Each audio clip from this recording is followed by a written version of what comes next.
ఓం శ్రీ గురుభ్యో నమః. నేటి పంచాంగ కార్యక్రమానికి స్వాగతం. నేటి ఇంగ్లీష్ తేదీ 21 జనవరి 2013 సంవత్సరం. నేడు సోమవారం. పుష్యమాసము శుక్లపక్షము దశమి నేటి రాత్రి 11:22 వరకు ఉండడం జరిగింది. కృతికా నక్షత్రము నేటి రాత్రి 3:47 వరకు. శుక్లము అనే యోగము నేడు దినం మొత్తం ఉండటం జరుగుతుంది.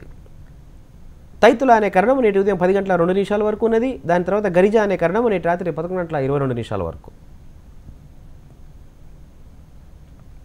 అమృత ఘడియలు నేటి రాత్రి 1:04 నుండి నేటి రాత్రి 2:53 వరకు ఉన్నాయి.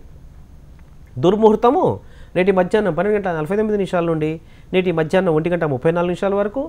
తిరిగి దుర్ముహూర్తము నేటి మధ్యాహ్నం 3:03 నుండి నేటి మధ్యాహ్నం 3:47 వరకు దుర్ముహూర్త కాలం.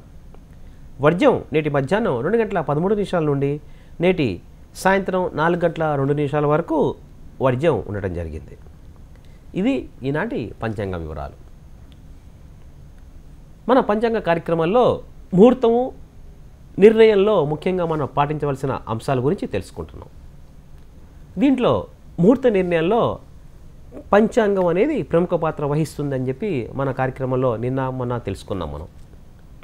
దీంట్లో పంచాంగము అంటే ఏమిటి అనే విశేషాలు నేడు కొన్ని తెలుసుకుందాం. పంచ అంగములు కలిసింది పంచాంగం. అంతే తప్పితే మనం మామూలుగా వింటూ ఉంటాం, ఎవరైనా మాట్లాడుతుంటే పంచాంగం ఇప్పాడు రా వీడు అని చెప్పి. అది కాదండి. పంచాంగం అంటే తిథి, వారం, నక్షత్రం, యోగము, కరణము. తిథి అనుకూలంగా ఉంటే చేసే పనులు అనుకూలంగా ఉంటాయి. వారము కొన్ని వారాలు కొన్ని శుభ కార్యక్రమాలకి, అశుభ కార్యక్రమాలకి, కొన్ని షాప్స్ ఓపెనింగ్కి, కొన్ని కార్యక్రమాలకి కొన్ని వారాలు పనికొస్తాయి. అంటే ఉదాహరణకి మనం తీసుకుంటున్నప్పుడు మంగళవారం, శనివారం మనం ఏదైనా పనులు చేయాలంటే అమ్మో మంగళవారం మనం చేయమండి ఏమి, శుక్రవారం ఏ పని ప్రారంభించినా శుక్రవారం చేస్తాం. కాబట్టి ఏ కార్యక్రమమైన శుక్రవారం మంచిది, ఏ కార్యక్రమమైన శనివారం మంచిది కాదు, సోమవారం మంచిది, మంగళవారం ఏ పని చేయకూడదు, ఇట్లాంటివన్నీ మనకు కనిపిస్తాయి. అయితే మంగళవారం కొన్ని కార్యక్రమాలకి తప్పనిసరిగా మంగళవారం నాడే చేయాలి. ఉదాహరణకి ఈ మధ్యలో మనకి సిజరీన్ ఆపరేషన్స్ ముహూర్తం పెట్టండి అని వస్తున్నారు. దయచేసి జ్యోతిష్యులు అనేవాళ్ళు ఎవరు సిజరీన్ ఆపరేషన్స్కి ముహూర్తం పెట్టండి అంటే అది పెట్టకుండా ఉంటేనే మంచిదండి. ఎందుకంటే సృష్టిని శాసించేవాడు దేవుడు. మీరు ఏ దేవుడైనా రూపంగా చెప్పి ఎటర్నల్ ఫోర్స్ ఏదైనా అనుకోండి, మీరు ఆ ఫోర్స్కి ఎగనెస్ట్గా చేయటానికి మనం చేయకూడదు. అయితే అనుకూలమైన సమయం ఏదో మనం చెప్పుకోవచ్చు. అలా అనుకూలమైన సమయం చెప్పినప్పుడు సర్జరీస్ ఏ సర్జరీ అయినా చేసుకోవడానికి, అంటే ఏ సర్జరీ అయినా అండి, ఇక్కడ హార్ట్ సర్జరీ కానీ, చిన్న ఆపరేషన్స్ కానీ, మైనర్ ఆపరేషన్స్ కానీ, మేజర్ ఆపరేషన్స్ కానీ ఏదైనా చేసుకోవడానికి మంగళవారం చాలా బాగా పనికొస్తుంది. అష్టమి చాలా బాగా పనికొస్తుంది. కాబట్టి ఈ మంగళవారం చేసే మంచి పనులు కొన్ని ఉంటాయి. సర్జరీ బాగా ప్రాణాపాయ స్థితిలో ఉన్న హార్ట్ ఆపరేషన్ చేయాలి, మంగళవారం పనికొస్తుంది. మంగళవారం కదా అని చెప్పి మనం పోస్ట్పోన్ చేసుకోక్కర్లేదు. కాబట్టి ఇచ్చేదవన్నీ కొన్ని శాస్త్రాల్లో మనకి చాలా స్పష్టంగా చెప్పడం జరిగింది. ఇక మనకి పనికొచ్చేది కాసేపు ఈ ముహూర్తాలు అవన్నీ పక్కన పెడితే నిత్య జీవితంలో మనకి ప్రతి మాటకి ప్రతి మనిషికి అవసరమైంది డబ్బు. కాబట్టి ఈ పంచాంగ కార్యక్రమం చూసే వాళ్ళకి ఎవరైతే మంగళవారం నాడు ఏ వ్యక్తికైనా సరే మీరు కనుక అప్పుగా ఇచ్చినా, లేదు రేపు ఇస్తానండి నేను ఫ్రెండ్షిప్లో డబ్బులు ఇచ్చినా, పొరపాటున కూడా ఆ డబ్బులు వెనక్కి రావండి. ఇది గమనించండి ఒకసారి మీరు కూడా. మంగళవారం నాడు ఏం చేయొచ్చు అంటే మీ ఈఎంఐ కట్టుకోవాలి, వెహికల్ ఈఎంఐ కట్టాలి, హౌస్ ఈఎంఐ కట్టాలి, లేకపోతే అప్పు తీర్చాలి. అప్పు తీర్చడానికి మంగళవారం బాగా పనికొస్తుంది. మంగళవారం కనుక అప్పు తీర్చడం కనుక మొదలెడితే ₹1,00,000 అప్పు ఉంది, అమ్మ ఎలా తీరుస్తానో ఏమో అని చెప్పి మనం గాబరా పడుతుంటే మంగళవారం నాడు ఆ అప్పుకు సంబంధించింది ఒక ₹5 ₹10 అంటే శాతం 5% 10% ఆ అప్పు ఆ వ్యక్తికి ఇవ్వండి. ఆ రోజున పనిగట్టుకుని వెళ్ళి తప్పనిసరిగా మీకు ఆ కొండ ఏదైతే ఉందో ఆ కొండ కరుగుతూ ఉంటుంది. అంటే అప్పు కొండ. ₹2,00,000 అప్పు ఉన్నారు, మీ దగ్గర ఒక పైస లేదు, కాబట్టి బాగా పోగేసుకుని బాగా దాదాపు 10,000 రూపాయలు కూడా పెట్టారు. కానీ అతనికి ఇవ్వాల్సింది 2 లక్షలు. 10,000 ఇస్తే ఒప్పుకోడేమో. మంగళవారం నాడు వెళ్ళి చక్కగా 10,000 ఇచ్చి, అయ్యా నీకు మళ్ళీ త్వరలో నీకు డబ్బులు ఇస్తానని చెప్పి చక్కగా దండం పెట్టేసి వచ్చేసేయండి. అప్పటి నుంచి మీకు ఆ డబ్బుకు మీకు సమకూరుతుంది. అప్పు తీర్చడానికి డబ్బు మీకు సమకూరాలంటే అప్పుకు సంబంధించిన కిస్తీ అంటే ఏదైతే ఇన్స్టాల్మెంట్ ఏదైతే ఉంటుందో ఆ ఇన్స్టాల్మెంట్ మంగళవారం కనుక మీరు కనుక ఆ వ్యక్తికి కనుక అందజేయగలిగితే, స్వయంగా వెళ్ళి అందజేయగలిగితే తప్పనిసరిగా మీకు ఆ యొక్క అప్పు తీరే మార్గం మీకు కనిపిస్తూ ఉంటుంది.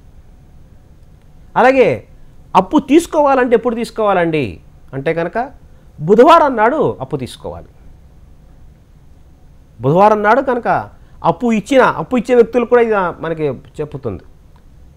అప్పులు ఇవ్వాలి ఎవరన్నా ఆఫీసులో కానీ లేకపోతే చుట్టుపక్కల వాళ్ళని అప్పు అడిగారు మనకి, మంగళవారం నాడు అప్పు ఇవ్వకూడదు. మంగళవారం నాడు అప్పు ఇస్తే కనుక అప్పు రాదు మనకి.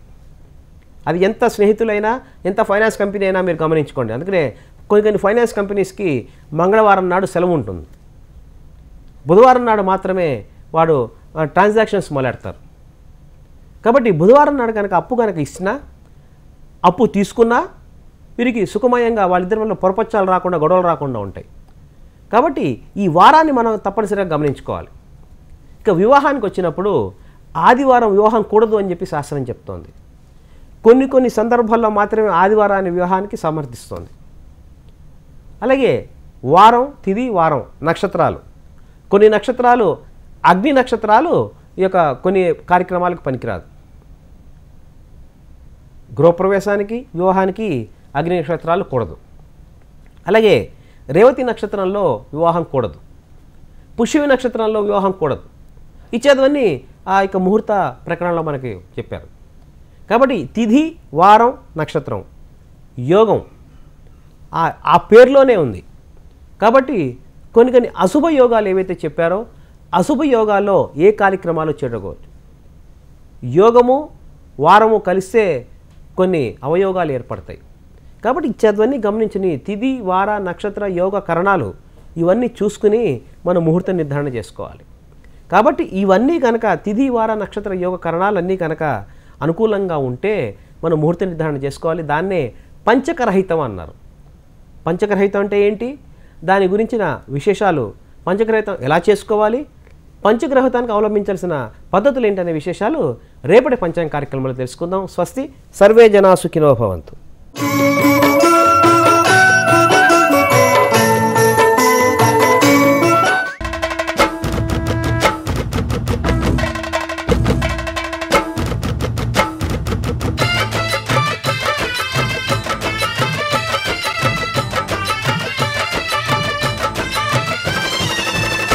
త్రయంబకేశ్వరంలో ఆహ్లాదకరమైన స్వచ్ఛమైన వాతావరణం మనకెంతో ఆనందాన్ని కలిగిస్తుంది.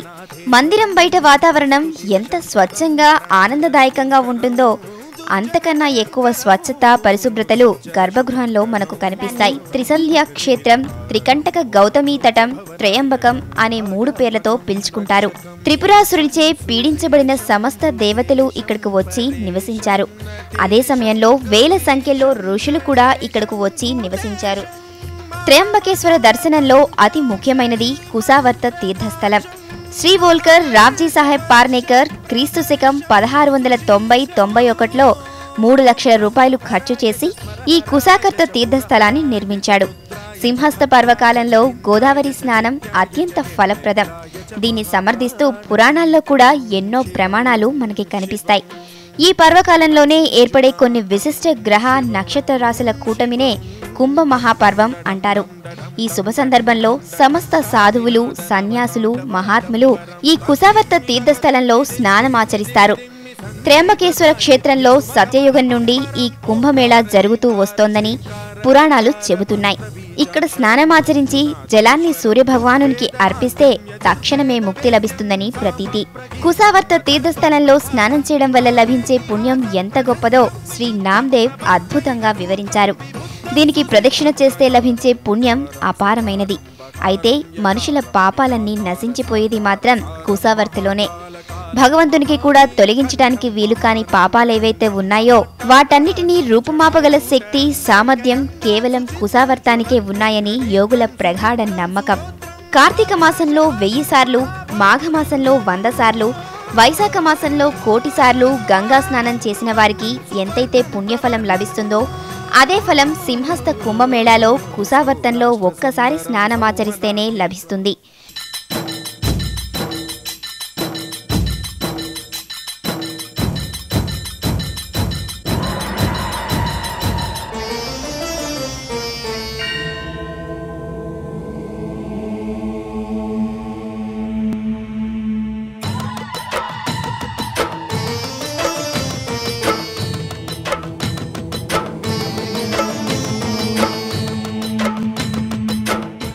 మరొక చిన్న విషయం ఏంటంటే నాసిక్లోని వైష్ణవులు రామకుండంలో పవిత్ర స్నానం చేస్తారు. 1746వ సంవత్సరంలో సాధువుల మధ్య యుద్ధం చెలరేగింది. అప్పటి నుండి కేవలం వైష్ణవులు మాత్రమే స్నానమాచరించడం జరిగింది. ఆ సమయంలో బాపు సాహెబ్ పేష్వా గారు వారి మధ్య ఒక ఒప్పందం కుదిర్చి ఈ సమస్యను పరిష్కరించారు. దాంతో వారి వివాదానికి తెరపడింది. అప్పటి నుండి ఎలాంటి గొడవలు లేకుండా సాధువులంతా కలిసిమెలిసి జీవిస్తూ కుసావర్త తీర్థంలో స్నానం చేయడం ప్రారంభించారు. 1860 అక్టోబర్ 1 తేదీన కోర్టు ఒక తీర్పునిచ్చింది. విరాగులైన వైష్ణవ సాధువులకి సింహస్థ పర్వ సమయంలో దిగంబర సాధువుల తర్వాత ఉదయకాల సమయాన 6 గంటల నుండి 8 గంటల వరకు స్నానం చేయడానికి అనుమతి ఇచ్చింది. అయినప్పటికీ వైష్ణవులైన సాధువులు, సన్యాసులు కుసావర్త తీర్థ స్నానానికి రాకుండా నాసిక్లోని పంచవటి రామకుండంలోనే స్నానం చేస్తారు. మనం దర్శించుకోవలసిన మరో ప్రదేశం నాద సంప్రదాయ దీక్షా స్థలం. తన తండ్రితో భక్తుల బాధను తీర్చడానికి బ్రహ్మగిరి క్షేత్రానికి వచ్చిన శ్రీసంత్ నివృత్తినాథ్ ఈ త్రయంబకేశ్వర మందిరంలోనే నివసించేవాడు. చైత్రశుద్ధ ఏకాదశి రోజున ఇక్కడ ఊటీ ప్రదర్శన జరుగుతుంది. అలాగే పౌష్యమాసంలో 3 రోజుల పాటు నివృత్తి నదియా ప్రదర్శన జరుగుతుంది. నివృత్తినాథుని దర్శనం మనకు కనుల విందుగా ఉంటుంది.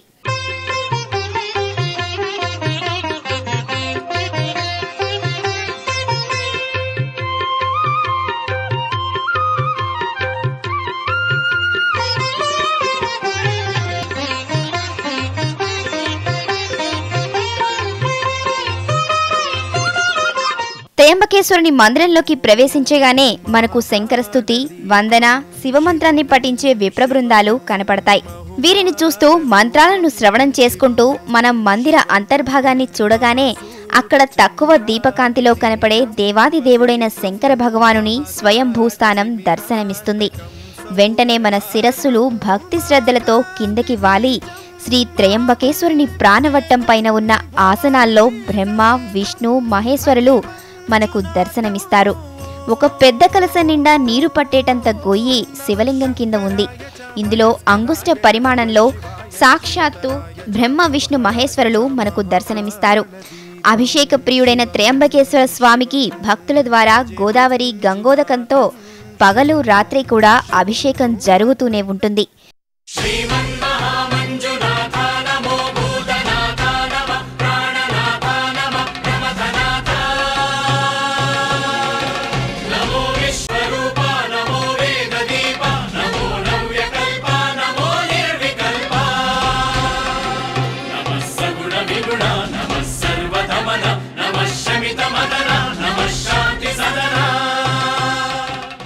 నీలపర్వతం మీద ఉన్న శ్రీ నీలాంబికాదేవి మందిరం కూడా మనల్ని విశేషంగా ఆకర్షిస్తుంది. త్రయంబకేశ్వర నగరానికి ఉత్తరం వైపున ఈ నీలపర్వతం ఉంది. 5 ప్రముఖమైన తీర్థస్థలాల్లో ఇది ఒకటి. ఈ నీలాంబికాదేవి స్వయంభూవుగా ఆవిర్భవించిందంటారు. ఈ మందిరం పక్కనే ఉన్న గురుదత్తాత్రేయ మందిరం, నీలకంఠేశ్వర మందిరంతో పాటు ఇంకా అనేక మందిరాలను మనం చూడవచ్చు. అంతేకాకుండా ప్రకృతి అందాలను ఆస్వాదించటానికి ఇది అనువైన ప్రదేశం. శ్మశాన వాసుడు, శ్మశాన యోగి దిగంబరుడైన శివుడు పేష్వాల కాలం నుండి స్వర్ణాభరణ భూషితుడై ఈ మందిరంలో నివసిస్తున్నాడు. త్రయంబకేశ్వర స్వామివారి పంచముఖి బంగారు కిరీటం ప్రతి సోమవారం, ప్రతి కార్తీక పౌర్ణమి, మహాశివరాత్రి పర్వదినాల్లో కుసావర్త తీర్థంలో స్నానానికై తీసుకువస్తారు. తర్వాత ఊరేగింపు తీసుకువచ్చి స్వయంభూ త్రయంబకేశ్వరునికి అలంకరిస్తారు. ఒకప్పుడు ముస్లింలు దండయాత్రలో దీన్ని లూటీ చేసి ఢిల్లీ తీసుకుపోయారట. తర్వాత బాపు సాహెబ్ పేష్వా దీన్ని తిరిగి మొఘలాయుల నుండి సంపాదించాడు. ఈ కుసావర్త తీర్థంలో నాగబలి, నారాయణ బలి పూజలు చాలా ప్రసిద్ధమైనవి. ఈ పూజలు చేసి పిండ ప్రదానం అయిన తరువాత శ్రేష్ఠ బ్రాహ్మణుల చేత ఆశీర్వాదం తీసుకుంటే జీవాత్మలకు శాంతి కలుగుతుందని నానుడి. ఈ పూజను ఆది, సోమ, గురువారాల్లో చేయించడం మంచిది. త్రయంబకేశ్వరంలో 12 సంవత్సరాలకి ఒకసారి, అది ఒకరోజు మాత్రమే కుంభమేళా ఉత్సవాలు జరుగుతాయి.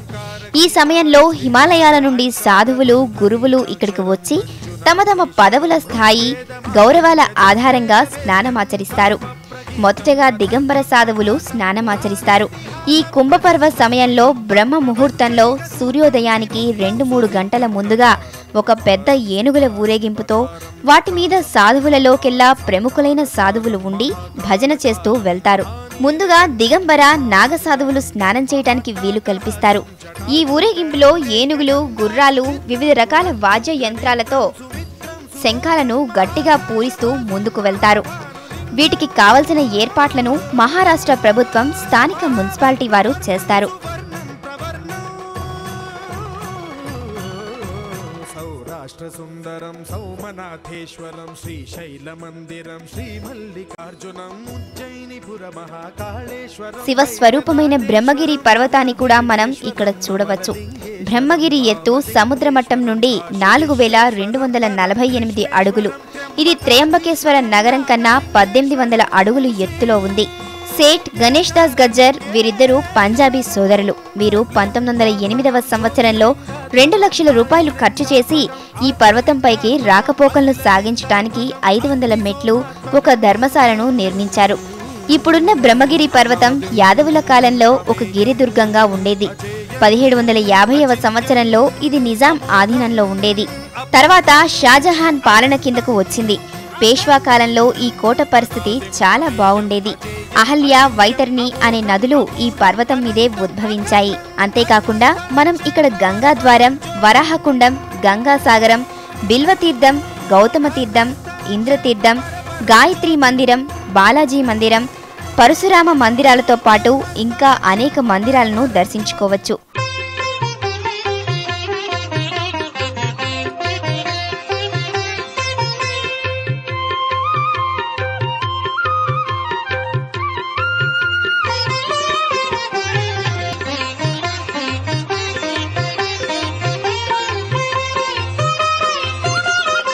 త్రయంబకేశ్వరంలో జరిగే పండుగల విషయానికొస్తే 12 సంవత్సరాలకు ఒకసారి జరిగే కుంభమేళా, మాఘమాసంలో 12 రోజుల పాటు జరిగే గంగా గోదావరి ఉత్సవం, పౌష్యమాసంలో సంత్ నివృత్తినాథుని 3 రోజుల ఉత్సవం, శోభాయాత్ర ప్రముఖమైనవి. త్రయంబకేశ్వరం మహాదేవుని 12 జ్యోతిర్లింగాల్లో ప్రముఖ స్థానమైనందున ఇక్కడ పెద్ద సంఖ్యలో తరలివచ్చే భక్తులతో ఎప్పుడూ కోలాహలంగా ఉంటుంది.